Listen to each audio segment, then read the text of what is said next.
Hola, ¿qué tal? Muy buenos días y bienvenidos a Directo América de France 24 y muchísimas gracias por elegirnos para estar informados en la mañana de este domingo. Yo soy Rosa Pérez Masdeu, vamos con las noticias.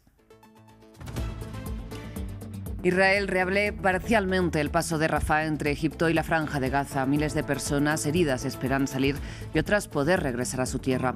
Mientras el gobierno de Netanyahu ordenó el cese de operaciones de Médicos Sin Fronteras en el enclave palestino. Conectamos con Jerusalén.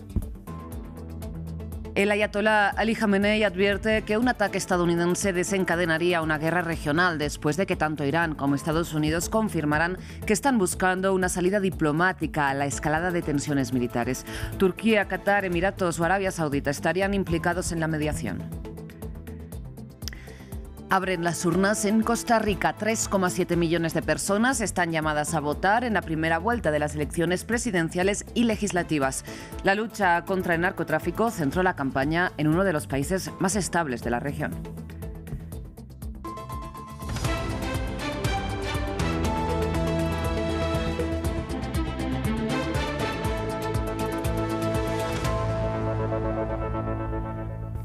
Iniciamos con noticias de la Franja de Gaza porque finalmente, tras varios anuncios y aplazos, Israel reabrió este domingo el paso de Rafah entre Egipto y el enclave palestino que ocupa y controla desde hace casi 2 años. Sin embargo, la reapertura es parcial y no implica la libre circulación de personas ni tampoco de mercancías, mientras miles de palestinos heridos y enfermos esperan poder salir y otros poder regresar a su tierra. Conectamos a esta hora con nuestra corresponsal en Jerusalén, Yanira Gómez Muñoz. Yanira, muy buenos días. Cuéntanos qué sabemos de cómo está funcionando esta reapertura parcial. Buenos días, Rosa. Como bien decías, Israel cerró y ocupó este paso entre Gaza y Egipto en mayo de 2024. Casi 2 años después se ha producido una reapertura que tendría que haber ocurrido en octubre en el marco de la tregua impuesta por la administración Trump. Pero esta reapertura es parcial y a modo de prueba el COGAT, el brazo militar que se encarga de los asuntos civiles en los territorios palestinos ocupados, así lo ha dicho. Esto es una fase piloto inicial que requiere una serie de preparativos preliminares y que el paso en ambas direcciones solo ocurrirá cuando estos terminen. Es decir, hoy no vamos a ver en ese cruce una imagen de gazatíes saliendo o entrando. Los medios israelíes apuntan a que tal vez mañana, pero sobre todo insisten en que va a ser algo gradual, que va a llevar tiempo. En esta fase, como decías, solo será para personas, no ayuda, no mercancías. Israel controlará en todo momento, con estrictos procedimientos de verificación y control de la información, controlará cada paso, casi todo de forma remota, también con una parte presencial. Eso sí, no estamos refiriéndonos a un despliegue de sus fuerzas, sino algo más a final para dar paso a esa entrada. Y es que las salidas hacia Egipto van a estar controladas por fuerzas europeas en esta llamada Misión de Asistencia Fronteriza de la Unión Europea, y la Autoridad Nacional Palestina será quien al final se encargue de estampar unos sellos de salida a los gazatíes, mientras que ninguna de las entradas no se va a producir sin una aprobación previa de Israel. Es decir, Egipto tendrá que darle una lista 24 horas antes para que los gazatíes puedan regresar. Tendrán que pasar 2 checkpoints, uno de la Unión Europea y otro mucho más estricto de inspección israelí en áreas bajo su control militar, pero a día de hoy todavía está esta pregunta de ¿cuántos podrán entrar? ¿Cuántos podrán salir? Lo único que tenemos más o menos claro es que son residentes, solo podrán entrar residentes que abandonaron la franja por los bombardeos y los ataques y la crisis humanitaria tras el 7 de octubre de 2023 y que tengan permisos válidos. También sabemos por Reuters, por una investigación, que la intención del gobierno de Netanyahu es que haya más salidas que entradas, y por esto hay todavía una discusión con Egipto, que teme que esto sea al final solo un Rafah para uso unidireccional, para que realmente haya una cuota justa, equilibrada, y que todo apunta también a que a lo mejor la solución será más de ir viendo el día a día de cuántos gazatíes podrán entrar y salir. Yanira, pues lo estaremos viendo sin lugar a dudas contigo. Y hablando de este control de la información, ¿no?, que nos comentabas, Israel también anunció este domingo que Médicos Sin Fronteras tiene que cesar este mes sus operaciones en la Franja de Gaza en el marco precisamente de la nueva ley, ¿no?, que obliga a la ONG a compartir información de su personal con el gobierno de Netanyahu. Cuéntanos qué implicaciones tiene este anuncio para la situación humanitaria, ¿no?, en la Franja de Gaza.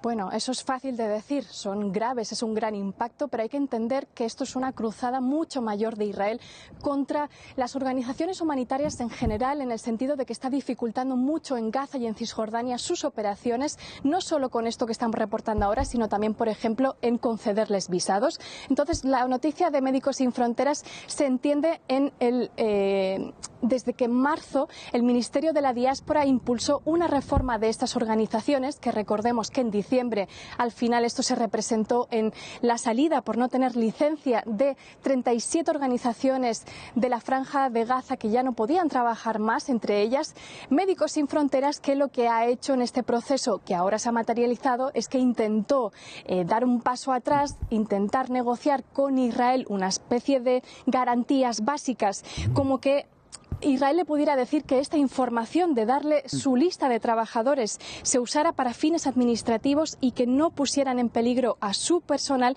pero no ha habido ningún acuerdo con Israel. Lo que acusa Israel a Médicos Sin Fronteras y al resto de organizaciones es que una parte es ayuda sí, pero ceguera en seguridad no, es decir, las acusa de falta de transparencia y de estar vinculadas en muchos casos en actividades hostiles o incluso de terrorismo. Yanira, pues muchísimas gracias por este contexto, como siempre, y toda esta información. Nosotros de Jerusalén vamos hasta Irán porque el ayatolá Ali Khamenei advirtió a la Casa Blanca que cualquier ataque desencadenaría un conflicto regional. Esto después de que tanto Teherán como Washington confirmaran que están negociando una salida diplomática a la escalada de tensiones militares. En paralelo, el presidente del Parlamento iraní anunció que ahora Irán considera a todos los ejércitos de la Unión Europea como organizaciones terroristas. Se trata de una respuesta al menos simbólica a la inclusión, ¿no?, de la Guardia Revolucionaria en la lista de grupos terroristas de Bruselas. Las conversaciones en curso entre Irán y Estados Unidos vienen acompañadas de una serie de presiones, como las nuevas imágenes de los barcos de guerra desplegados en la región y declaraciones que mezclan amenazas con llamados al diálogo. El sábado por la noche, reporteros que viajan con Donald Trump le preguntaron nuevamente sobre sus intenciones con Teherán. Ciertamente no puedo decirte eso, pero tenemos barcos muy grandes y poderosos dirigiéndose hacia esa dirección. Ya sabes, no puedo decirte, espero que negocien algo que sea aceptable. Por el lado iraní, algunos líderes están intensificando su retórica. Los estadounidenses deben saber que si inician una guerra, esta vez será una guerra regional. Además de estas tensiones con Estados Unidos, las relaciones de Irán con Europa se han deteriorado significativamente. Después de que la Unión Europea declarara a los guardianes de la revolución encargados de sofocar las protestas como una organización terrorista. Irán respondió diciendo que los ejércitos europeos son los terroristas. Los ejércitos europeos son considerados como grupos terroristas y la Unión Europea será responsable de las consecuencias de esta acción. Por su parte, el presidente iraní Masoud Pezeshkian acusó a los europeos, junto con Estados Unidos e Israel, de instigar las protestas contra el régimen. Bien, y Turquía y los países del Golfo no solo están implicados en las mediaciones entre Estados Unidos e Irán, sino que el próximo miércoles Emiratos Árabes Unidos también será la sede de las nuevas conversaciones directas entre Kiev y Moscú, según anunció Volodymyr Zelensky. Las discusiones serán trilaterales, es decir, con la participación también de Estados Unidos. En medio del bloqueo por el control territorial posbélico, el presidente ucraniano insistió en que su país está preparado para diálogos sustanciales, dijo textualmente, que conduzcan al fin de la guerra, que recordemos, empezó ya hace casi 4 años. De hecho, esta noche Rusia mató al menos a 2 personas en Dnipro y esta mañana atacó una maternidad en Zaporilla, según las autoridades ucranianas. Cambiamos de tema, vamos a Costa Rica porque ya abrieron las urnas para la primera vuelta de las elecciones generales. 3,7 millones de personas están llamadas a votar para elegir por un lado a 57 diputados y por otro al sucesor o sucesora de Rodrigo Chávez, que podría conocerse esta misma noche si algún candidato supera el 40% de los apoyos tras una campaña centrada en la lucha contra la violencia del narcotráfico en uno de los países, sin embargo, más estables de la región. Veamos. Laura Fernández representa la continuidad del presidente Rodrigo Chávez en Costa Rica. El cambio bueno que trajo Rodrigo Chávez, el cambio valiente que trajo el presidente, tenemos que llevarlo a una multiplicación mayor. Fernández, de 39 años, es parte del partido derechista Partido Pueblo Soberano. Licenciada en Ciencias Políticas y especializada en políticas públicas, fue ministra de Planificación y de la presidencia del gobierno de Rodrigo Chávez.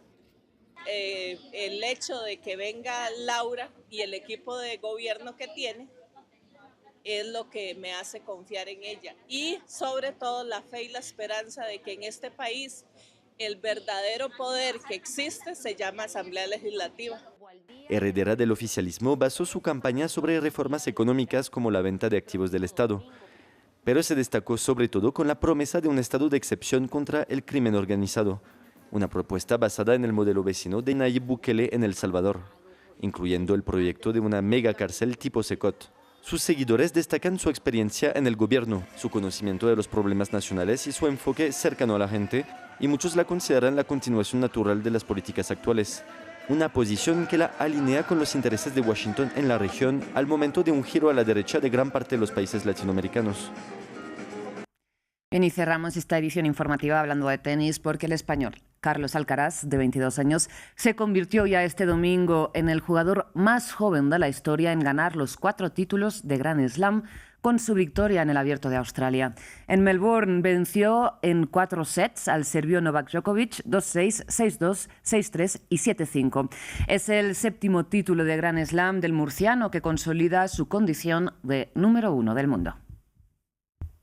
Gracias por su atención. Enseguida regresamos.